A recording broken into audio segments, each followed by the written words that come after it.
you got all the bells and whistles. You got the backdrop, you got the microphone, you got the table set up. It looked real professional. So just from I guess my experience of knowing you, like I say, you very, very talented, but it just seemed like, man, you blessed with it. Like some people don't got it like that. You know what I'm saying? That could do all of those things. People could train and work hard and do push-ups and go to practice every day, and they still ain't gonna have it. You know what I'm saying? Right, So right. that's definitely a blessing.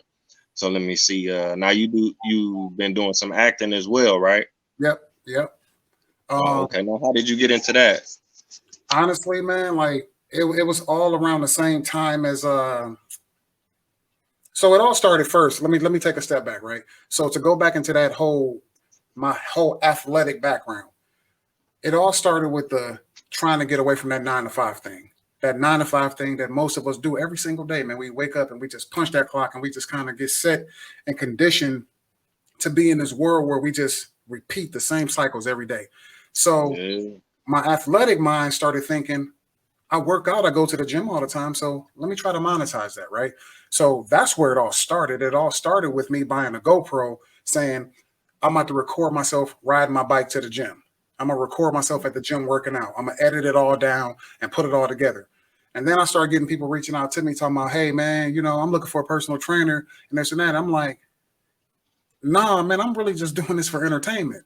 I'm trying to keep y'all entertained with a blog or a vlog about my life, just me working out. But I don't want to train people, and I don't want you to pay me to train you. You know what I'm saying? So eventually, after doing that for about a year, maybe almost 2 years, I just canned it all.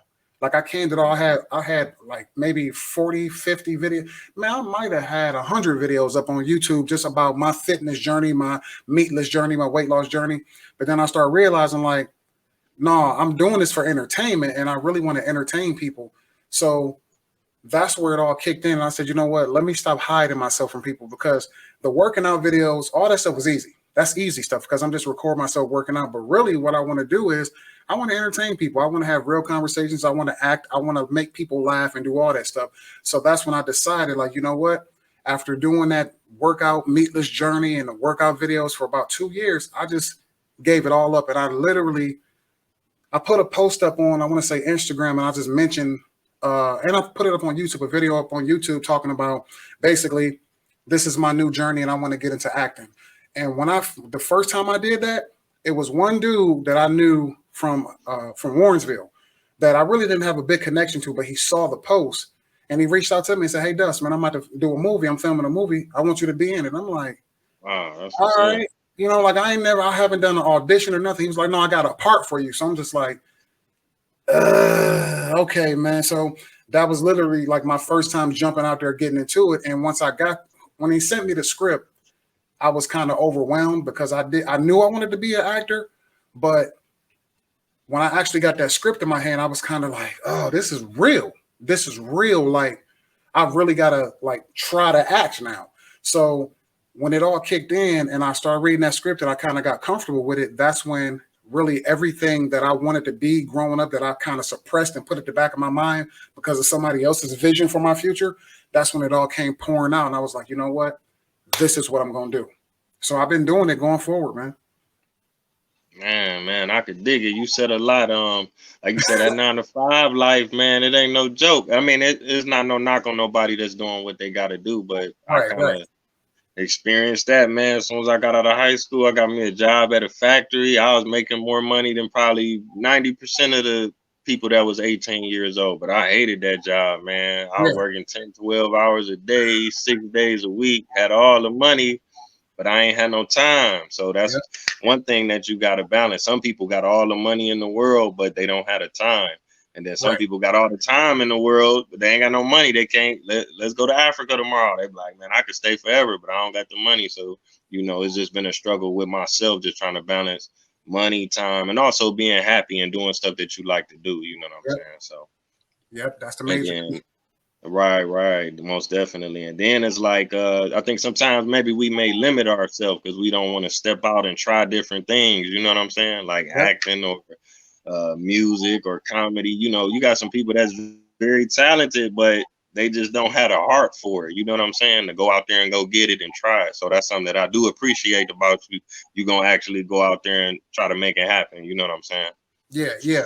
It's a flip side to it though. Before we move on, it's definitely a flip side to everything that I got going on right now, and I think that's what a lot of people. This is the side that people don't get to see. So the acting and being around that small group of people and doing filming on location around that group of people that I'm filming with. Me sitting at home filming this podcast, me doing comedy videos, me doing skits. It's just honestly, most of that stuff, 95% of that stuff, I'm by myself when I'm doing it. So Mhm. that's where it's easy at. And it looks easy from the outside because, and looking into what I'm doing, yeah, that's the easy part. But the part that I'm trying to master right now is taking everything that I'm doing and putting it on stage. That's the hard part. I'm not there. Man, So man, but you gonna get there for sure, man. If you keep grinding, shit, I can't wait to see it happen. I know it's gonna happen most definitely. yeah, yeah, yeah. Okay, now you got a chance to do a role in the Judas and the Black Messiah. You did some acting in there. So with that movie, it was pretty much literally like how it happened with the movie that I mentioned before, when my guy had reached out to me. It was Hmm. I had put I've been posting stuff about acting and stuff like that. So a girl that went to high school with my brother, she saw the post and she just like messaged me and said, "Hey, they need some people to fill in some spots here in this movie." I was just like, okay, you know what I'm saying? I'm like, all right. I mean, I didn't even know what it was because before it was named Judas and the Black Messiah. People don't know. It wasn't called that. It was called something else. Like, it was called Jesus. What was it called? Something. I think Jesus was my friend or something like that. I believe Hmm. that's what it was called, or it was called the Untitled Fred Hampton Story, something like that. It was called a few different things before they actually named it. But when I was there on location, it didn't really have a title. So when I got to the movie, like to the set, it was kind of like I'm thinking it was going to be something major where I was going to actually be seen in the movie.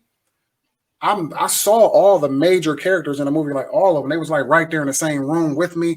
I was in the Uh, same like scene with those dudes, but none of it made it to the screen.